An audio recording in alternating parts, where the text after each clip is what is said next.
शांति। वर्तमान युग नूं कलयुग कहा जाता है।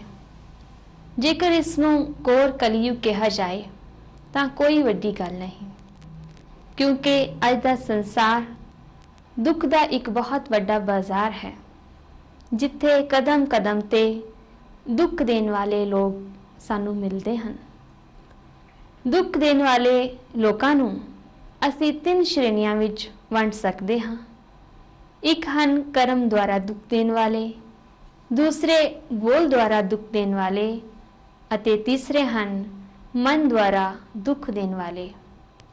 कर्म द्वारा दुख देने वाले दुख नूं तां असी देख सकते हाँ, अनुभव कर सकते हाँ। व्यक्ति एक दूसरे नूं कई तरह के कष्ट देंदे हन। बोल द्वारा दुख देने वाले कड़वे बोल बोल के, अपशब्द बोल के जां गाली याद दे के दूसरे व्यक्ति नूं दुख देंदे हन। और तीसरे मन द्वारा दुख देने वाले, इस दुख नूं असी देख तां नहीं सकते, लेकिन जो व्यक्ति साडे बारे विच अपने मन विच बुरा सोच रहा है तां उस दुख का भी जो प्रभाव है वो साडे ते जरूर पैंदा है। सो असी इस तरह देख सकते हाँ कि संसार विच कई तरह के दुख देने वाले लोग सानू मिलणगे, परेशान करने वाले लोग मिलणगे, परंतु उस समय सानू की करना है ये साडे उत्ते निर्भर करता है कि असी उस दुख नू स्वीकार कर लईए या उसनू स्वीकार ना करिए। ये साडी अपनी सोच के उत्ते है, क्योंकि जेकर असी उस दुख नू स्वीकार ही नहीं करांगे तो जरूरी नहीं कि वो दुख सानू मिलेगा। पर जेकर असी उसनू स्वीकार कर लेंदे हाँ, ये समझते हाँ कि ये दुख मेरे वास्ते है, ये मैनू कहा गया है, तो उसका साडे मन विच चिंतन चलना शुरू हो जाएगा। ये चिंतन हौली हौली चिंता का रूप बन जाता है। इसलिए कहा गया है कि मरण तो बाद तो व्यक्ति केवल एक वार ही चिता ते चढ़ता है, लेकिन जींदा जागदा इंसान कई बार चिंता की चिता ते चढ़ जाता है। सो असीं की करिए? देखा जाए तो इस चिंता की शुरुआत किस तरह होंदी है, चिंता का आरंभ किस तरह होंदा है? फालतू चिंता दे नाल। अज इंसान कई तरह की फालतू चिंता करता है, जिस तरह के अपने शरीर की चिंता, अपने परिवार की चिंता, समाज की चिंता, लोक लाज की चिंता, परिवार कारोबार की चिंता हर व्यक्ति करता है। असी कदी अनुमान कर लेंदे हाँ, कदी वहम कर लेंदे हाँ, कदी शक कर लेंदे हाँ। सो इस तरह चिंता की चिता विच ही जलते रहंदे हाँ। परंतु कि असी इस चिंता तो मुक्त भी हो सकते हैं? जरूर हो सकते हाँ, पर उसकी विधि भी सीखण की जरूरत है। और ये विधि सीखण की हर व्यक्ति को जरूरत है, क्योंकि आज हर व्यक्ति चिंता का गुलाम है। आज डॉक्टर्स भी कहते हैं कि शरीर के 80% जो शरीरक रोग हैं उसका कारण कोई ना कोई मानसिक रोग, चिंता, तनाव या कोई ना कोई डर है। आज दिनों दिन बीमारियां बढ़दियां जा रही ने, इसका कोई इलाज नहीं। व्यक्ति दवाइयां भी खाता है पर फिर भी उसकी बीमारी दूर नहीं होती, कारण कि वो अपने मन तो चिंता नू समाप्त नहीं करता, इसलिए उसकी शरीरक या मानसिक बीमारी भी नहीं हटती। डॉक्टर ये कहते ने कि तुसी चिंता ना करो, सब ठीक हो जाएगा। आजकल अक्सर ये देखा जाता है कि जदों भी कोई डॉक्टर दवाई लिखता है तो कोई ना कोई इस तरह की दवाई भी जरूर लिखता है जिसके नाल मन ज़्यादा ना सोचे, जिसनों असी ट्रैंकुलाइजर भी कह सकते हैं। परंतु कि इन्हां दवाइयां दे सहारे असी चिंता तो मुक्त हो सकते हैं? ये कहना तो बहुत सहज है कि चिंता ना करो, परंतु चिंता ना करिए उसके वास्ते मन विच की विचार करिए, मन के विचारां का किस तरह परिवर्तन करिए, ये जानना भी बहुत जरूरी है। ये जानन तो पहला असी देखांगे कि चिंता का आरंभ किस तरह हुंदा है, चिंता की शुरुआत क्यों, की, किवें, किथे, इस तरह के अनेक प्रश्नों नाल हुंदा है। इस तरह मेरे नाल ही क्यों होया, ये की हो रहा है, मैनू क्यों नहीं पूछा गया, मेरी गल क्यों नहीं मन्नी गई। इस तरह के अनेक प्रश्न साडे मन विच जदों आउंदे हन तां इह क्यों की दे नाल ही साडी चिंता की शुरुआत हो जाती है। जिस तरह कि असीं अनुमान लगा लैंदे हां। उदाहरण वजों एक बच्चा स्कूल तो घर वापस नहीं लौटता, थोड़ी देरी हो जाती है, 1 घंटा बीत गया, 2 घंटे बीत गए तो सबनों चिंता लग जाएगी। सब दे मन विच प्रश्नां दी जिस तरह ते एक लंबी लाइन लग जाएगी। मां नूं चिंता हो जाएगी, वो अनुमान लगाना शुरू कर देवेगी कि बच्चे का एक्सीडेंट तो नहीं हो गया, बच्चे नूं कोई उठा के तो नहीं लै गया, किसी ने किडनैप तो नहीं कर लिया, या फिर बच्चे की मौत तो नहीं होगी, वो हस्पताल विच होएगा या कित्थे होएगा। परंतु थोड़ी देर बाद जदों हसता खेलता बच्चा घर आ जाएगा तो मां उसनूं गले लगा के सोचेगी कि मैं इसके वास्ते की सोच रही सां। सो इस तरह असीं देख सकते हाँ कि अनुमान कितनी वड्डी बीमारी है। इसी तरह वहम भी कोई घट नहीं, छोटियां छोटियां गल्लां तो वहम शुरू हुंदा है। व्यक्ति सोचता है कि जेकर मैं ये कर लवांगा तो पता नहीं की हो जाएगा, जेकर मैं नहीं करांगा तो पता नहीं की हो जाएगा। सो इस तरह वो छोटियां छोटियां गल्लां तो वहम करता है और इस तरह महसूस करता है कि जिस तरह उसके सामने पता नहीं कितना वड्डा पेपर आ गया है, कितनी वड्डी पहाड़ जिन्नी समस्या उसके सामने आ गई है। इसी तरह शक करन दी बीमारी दे नाल भी असी चिंता दे शिकार बन जाते हैं। असी दूसरे व्यक्ति दे उत्ते शक करते हैं कि ये व्यक्ति मेरे बारे विच दूसरियां नूं बुरा कहंदा है या मेरे बारे विच झूठ बोलता है। कई तरह के प्रश्न साडे मन विच आउंदे ने, चाहे उस व्यक्ति दे मन विच साडे बारे कुछ भी ना होवे, परंतु जदों साडे मन दे विच उस दे बारे चिंतन चलदा है तो साडे मन दे विचार वाइब्रेशंस दे रूप विच उस व्यक्ति तक भी पहुँचते हैं तो उस दे अंदर भी वही चिंतन चलना शुरू हो जाता है। सो इस तरह असी अपने नकारात्मक विचारां दा जो प्रभाव है उस व्यक्ति दे उपर भी उस तरह ही पाउंदे हाँ ते उस दे अंदर भी वही चिंतन चलाउण दे जो कहांगे कि अधिकारी हाँ जां असी ही उस दे कारण बन जाते हाँ कि उस व्यक्ति दे अंदर भी वो बुरा चिंतन चलना शुरू हो जाता है। सो इस तरह अनुमान लगाना, वहम करना या शक करना ये इन्नियां वड्डियां बीमारियां हैं तीनों कि इस दे नाल व्यक्ति चिंता दी चिता विच कई समय तक, लंबे समय तक जलदा ही रहता है। परंतु असी इस तरह किस तरह मुक्ति पाइए, असी किस तरह इस चिंता की बीमारी नूं छड्ड सकते हाँ, उस दे वास्ते सानू ये ध्यान रखना चाहिए है कि इस चिंता का कितना वड्डा नुकसान है साडे शरीर के उत्ते भी ते साडी आत्मा के उत्ते भी। इसलिए असी सकारात्मक चिंतन करना सीखिए, शुभ चिंतन करना सीखिए, क्योंकि जदों तक असी अपने विचारां नूं शुभ नहीं बनावांगे, श्रेष्ठ नहीं बनावांगे तो असी चिंतन तो जो एक बुरा चिंतन है, चिंता भी एक चिंतन ही है परंतु वो बुरा चिंतन है, वो नेगेटिव चिंतन है जिसनों असी पॉजिटिव विच बदलना है, अशुद्ध नूं शुद्ध चिंतन विच बदलना है। सो इस दे बारे विच सब तो पहला असी अपने मन विच ये सोचिए कि जो मेरी किस्मत विच लिखिया है वो मेरे तो कोई खो नहीं सकता।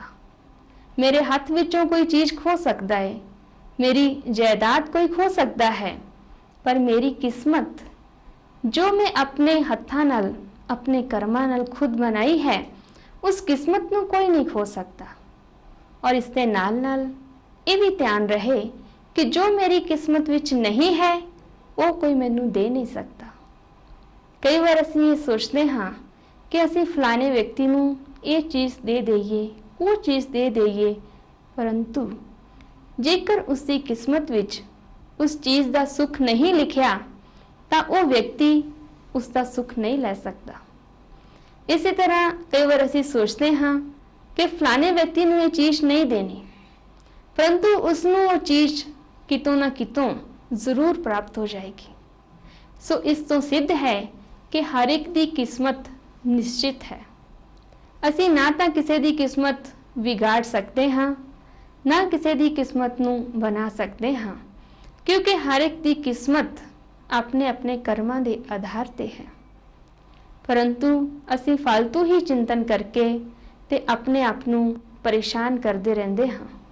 ਕਈ ਵਾਰ ਅਸੀਂ ਇਹ ਵੀ ਸੋਚਦੇ ਹਾਂ ਕਿ ਮੇਰੇ ਕਾਰਨ ਫਲਾਣੇ ਵਿਅਕਤੀ ਦੀ ਕਿਸਮਤ ਜਾਗ ਗਈ, ਜੇਕਰ ਮੈਂ ਉਸ ਨੂੰ ਮਦਦ ਨਾ ਕਰਦਾ ਤਾਂ ਅੱਜ ਉਹ ਮਰ ਚੁੱਕਾ ਹੁੰਦਾ ਜਾਂ ਉਸ ਨੂੰ ਬਹੁਤ ਨੁਕਸਾਨ ਹੋ ਚੁੱਕਾ ਹੁੰਦਾ। ਪਰੰਤੂ ਨਹੀਂ, ਇਹ ਸੋਚਣਾ ਗਲਤ ਹੈ। ਇਸ ਨੂੰ ਅਸੀਂ ਇੱਕ ਕਹਾਣੀ ਦੇ ਰੂਪ ਵਿੱਚ ਦੇਖ ਸਕਦੇ ਹਾਂ ਕਿ ਇੱਕ ਰਾਜਾ ਜਿਸ ਦੀਆਂ 3 ਬੇਟੀਆਂ ਸਨ, ਰਾਜਾ ਨੇ ਇੱਕ ਦਿਨ ਆਪਣੀਆਂ ਬੇਟੀਆਂ ਨੂੰ ਪੁੱਛਿਆ ਕਿ ਤੁਸੀਂ ਕਿਸ ਦਾ ਖਾ ਰਹੀਆਂ ਹੋ? ਤਾਂ 2 ਬੇਟੀਆਂ ਨੇ ਕਿਹਾ ਕਿ ਅਸੀਂ ਆਪਣੇ ਪਿਤਾ ਦਾ ਖਾ ਰਹੇ ਹਾਂ, ਔਰ ਤੀਸਰੀ ਬੇਟੀ ਨੇ ਕਿਹਾ ਕਿ ਮੈਂ ਆਪਣੀ ਕਿਸਮਤ ਦਾ ਖਾ ਰਹੀ ਹਾਂ। ਇਹ ਸੁਣ ਕੇ ਰਾਜਾ ਨੂੰ ਬੜਾ ਗੁੱਸਾ ਆਇਆ। ਉਸਨੇ ਆਪਣੀ ਉਸ ਬੇਟੀ ਨੂੰ ਉਸ ਰਾਜ ਤੋਂ, ਆਪਣੇ ਦੇਸ਼ ਤੋਂ ਕੱਢ ਦਿੱਤਾ।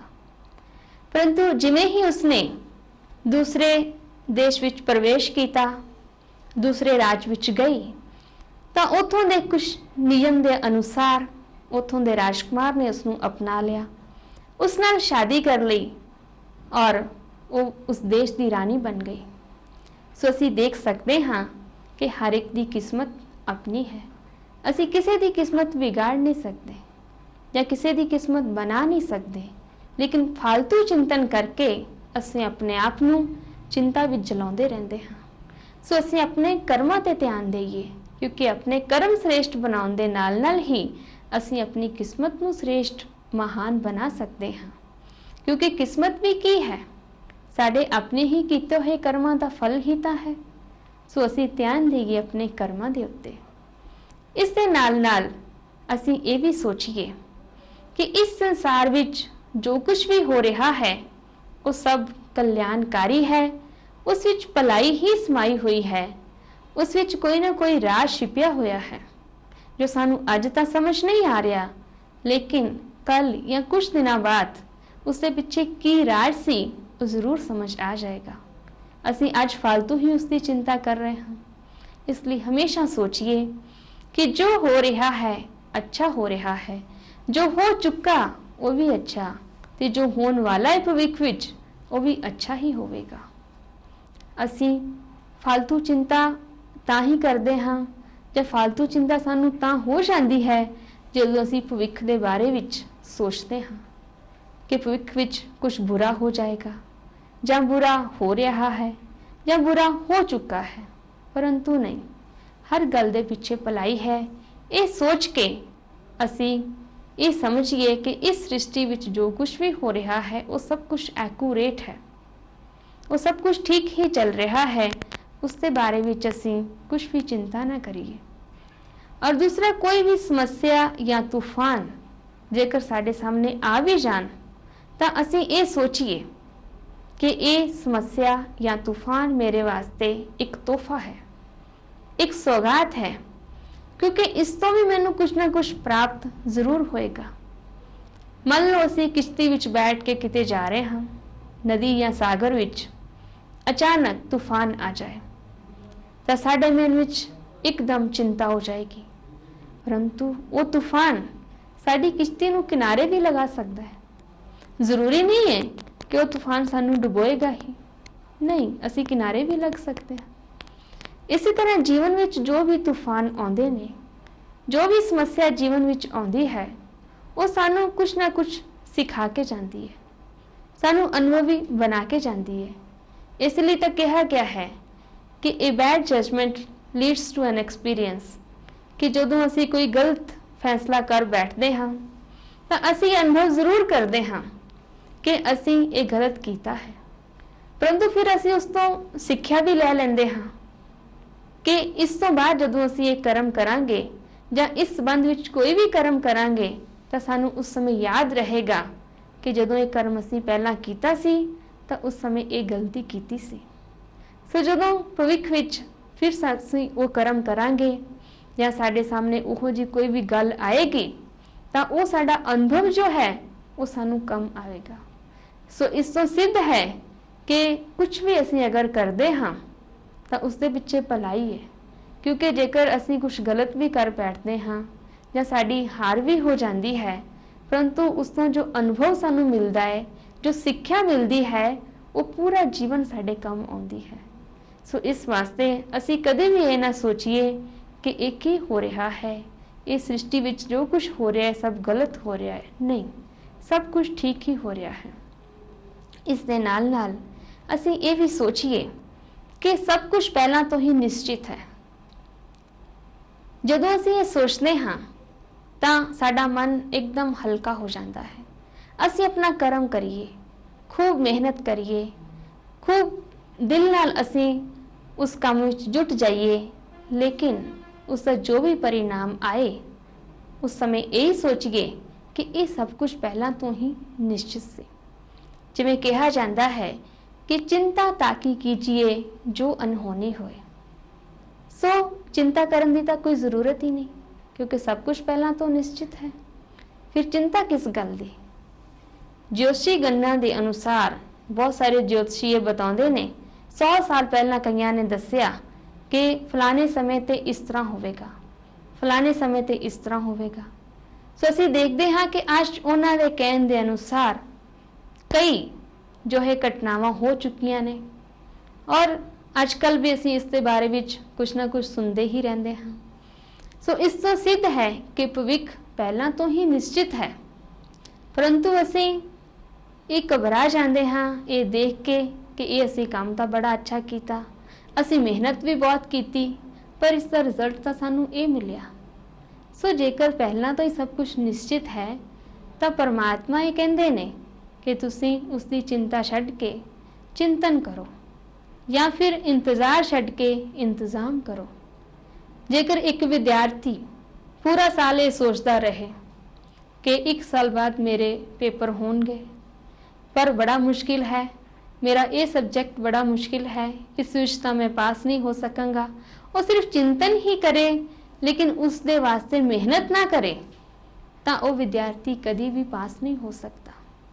परंतु उसनों चिंतन छड्ड के चिंता छड्ड के मेहनत करनी पवेगी, उस विच लग जाना पवेगा तो उसनों सफलता जरूर मिलेगी।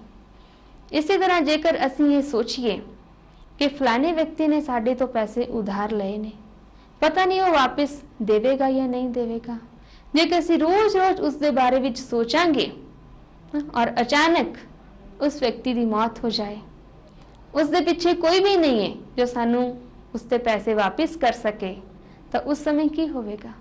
क्योंकि असी बार बार अपने मन विच वो बुरा सोचिया, सो उस तरह ही हो गया। सो असी हमेशा शुभ सोचिए, हमेशा अच्छा करन दी सोचिए, हमेशा इंतजार नूं छड्ड के इंतजाम करते रहिए। जेकर असी ये सोचांगे कि बरसात होने वाली है पर उसके वास्ते कुछ इंतजाम नहीं करते, कोई असी छतरी नहीं खरीदते या रेनकोट नहीं खरीदते, पर सिर्फ सोचते हाँ ताकि वो बरसात का मौसम टल जाएगा, नहीं, वो मुसीबत साढ़े सामने जरूर आनी है। इस तरह सर्दी आ रही है तो गर्म कपड़ियां का इंतजाम सानू करना ही पवेगा। सो परमात्मा कहते ने कि इंतजार ना करो लेकिन इंतजाम करो, यानी कि तैयारी करो।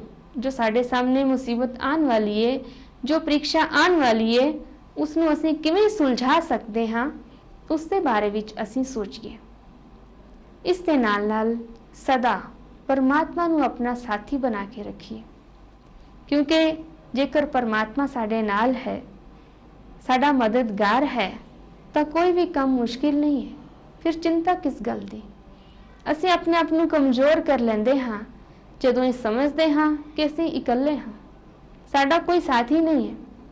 ये तो हो सकता है कि इस संसार विच साडा कोई साथी नहीं है, लेकिन साडा परमात्मा ऐसा साथी है, सच्चा साथी, सच्चा रखवाला है कि जेकर उसनूं असीं नाल लैके चलीए तो असीं कभी भी जीवन विच हार नहीं खा सकते ਜਾਂ ਜੀਵਨ ਵਿੱਚ ਅਸਫਲਤਾ ਦਾ ਅਨੁਭਵ ਨਹੀਂ ਕਰ ਸਕਦੇ ਜਾਂ ਸਾਨੂੰ ਕੋਈ ਚਿੰਤਾ ਵੀ ਨਹੀਂ ਹੋ ਸਕਦੀ।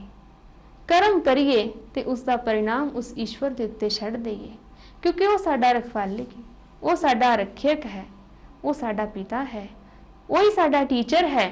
ਉਹ ਸਾਨੂੰ ਜੋ ਸਿੱਖਿਆ ਦੇ ਰਿਹਾ ਹੈ ਉਸ ਦੇ ਨਾਲ ਉਸ ਨੂੰ ਜੀਵਨ ਵਿੱਚ ਅਪਣਾ ਕੇ ਅਸੀਂ ਮਾਨਵਤਾ ਦੀ ਭਲਾਈ ਦਾ ਕਰਮ ਕਰਦੇ ਜਾਈਏ ਤਾਂ ਜੀਵਨ ਵਿੱਚ ਕੋਈ ਵੀ ਚਿੰਤਾ ਨਹੀਂ ਆਏਗੀ, ਜੀਵਨ ਚਿੰਤਾ ਰਹਿਤ ਹੋ ਜਾਏਗਾ।